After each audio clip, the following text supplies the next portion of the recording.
So Magnus Carlsen just can't get enough of pushing his rook's pawns early in the game right now. We can only conclude he's a massive epic chess fan. He must have been watching the videos, getting this inspiration for his classical games. I'll have to look him up and see if he's in the market for a second right now. See if I can help him out here. Now in this game, he's playing black. It's the European Team Championship. His opponent plays the Catalan. Magnus does all this standard stuff, and then here on move 6 he pushes on with pawn to a5.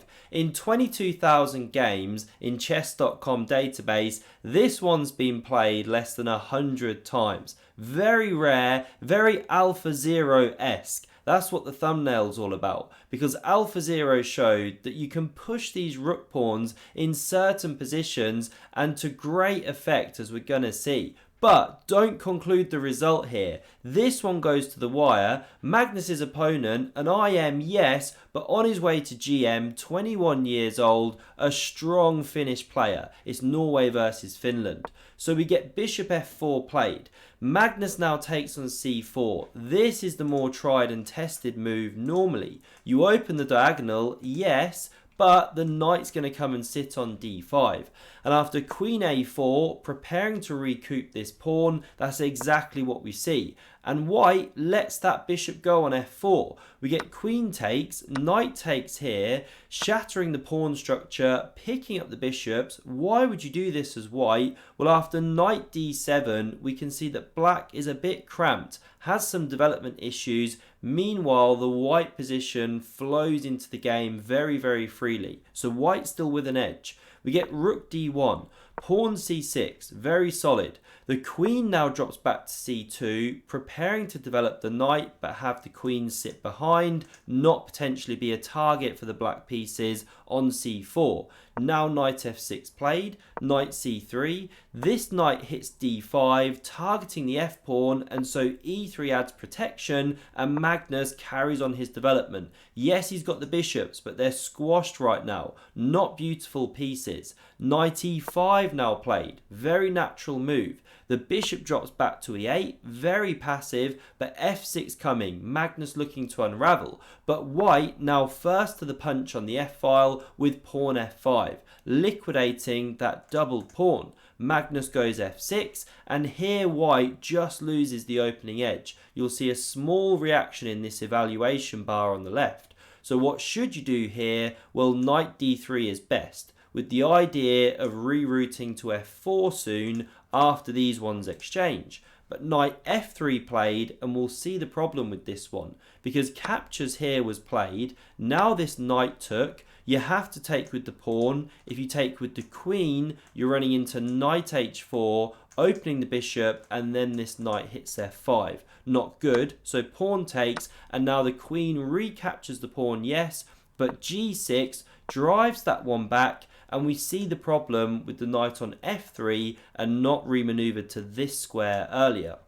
Because from here, the forward jumps are really hampered, and obviously if you go here, you're going nowhere. So a4 now from Magnus. He carries on running that pawn down the board, gaining space, and it puts this uncomfortable question to white. Do you go a3, weaken the light squares, b3, weaken the dark squares? Do you do nothing, which white does? And it's a good move, always tricky to decide.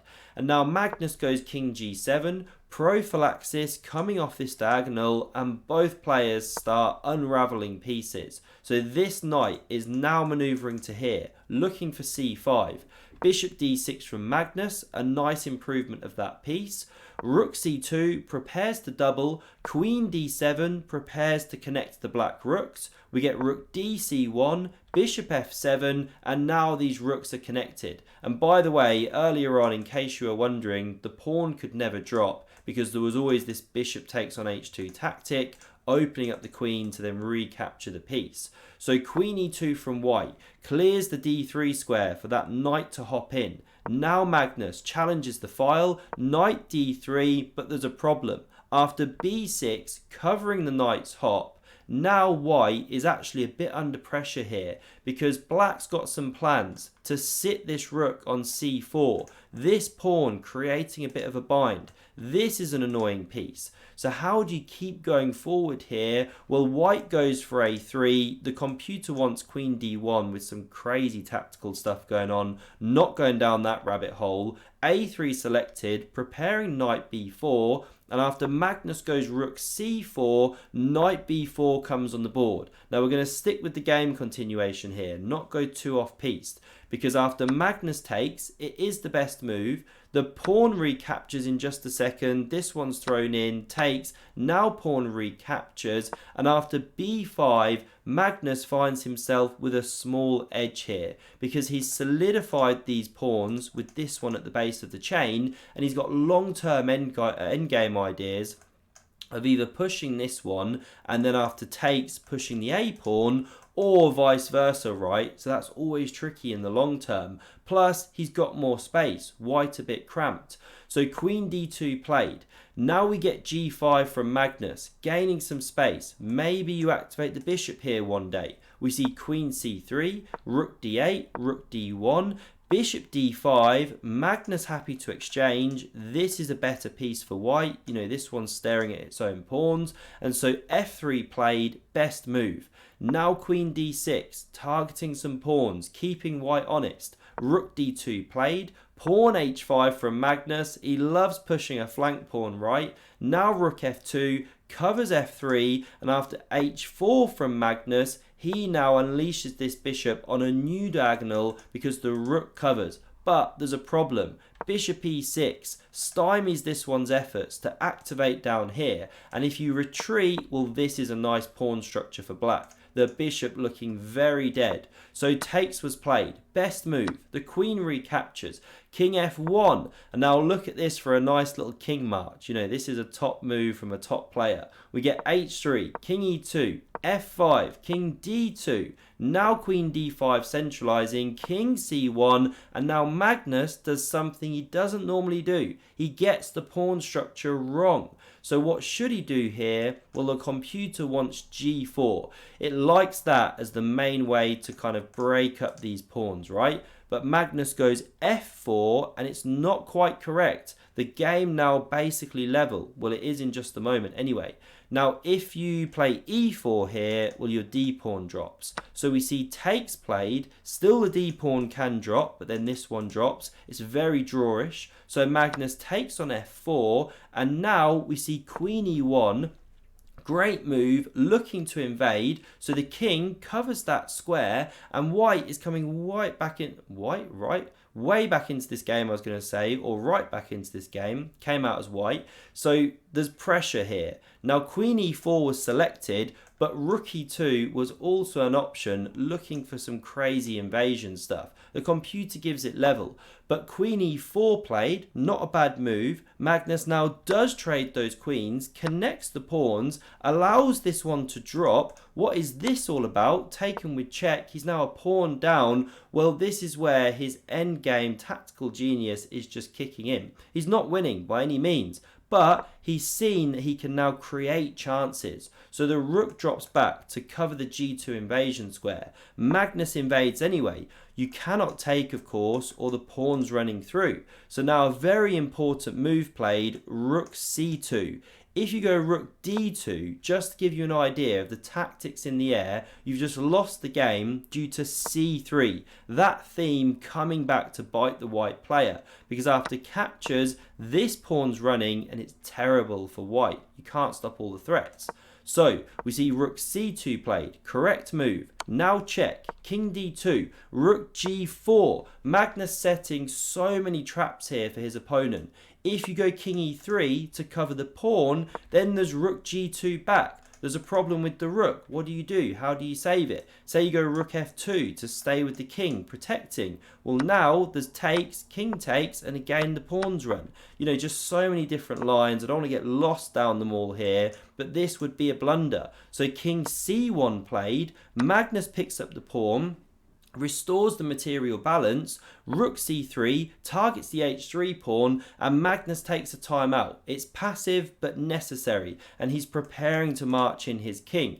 Now white just can only wait here. You can wait with the rook, that's one option. You can wait with the king, which white does, but in marches the black one. Rook g3, the pawn drops, you couldn't avoid that. And now after king c2, rook e4, Magnus still looking, probing, trying for tricks here. The position is roughly level. White goes wrong. What should you do? Well, take the opposition here with king d2. How does Magnus make progress? None of these pawn pushes are currently working. The computer gives the top move here as retreating, covering the pawn. You can go for rook f4, but then what? You're not actually threatening to invade here because this one drops. Sure, you can check, king steps back. Black's not making progress. But what we see in the game is not king d2, but rook takes on h3. Magnus gets his opponent to crack and crumble under the pressure. He's made a career on this, right? So now rook e2 check, king b1, rook e3, offering a trade you cannot go for because in this line, the black king is always in time to pick up this pawn and the white king can never pick up the base of the chain because the moment you hit c5, one of these ones pushes, distracts this one and the other one goes through. It's a lost endgame. So given you can't trade, we get rook h5, looking at the b pawn, but now this killer move using this theme from earlier, a3. Witness the endgame go in full prowess right now. Is that even a proper phrase? I don't know.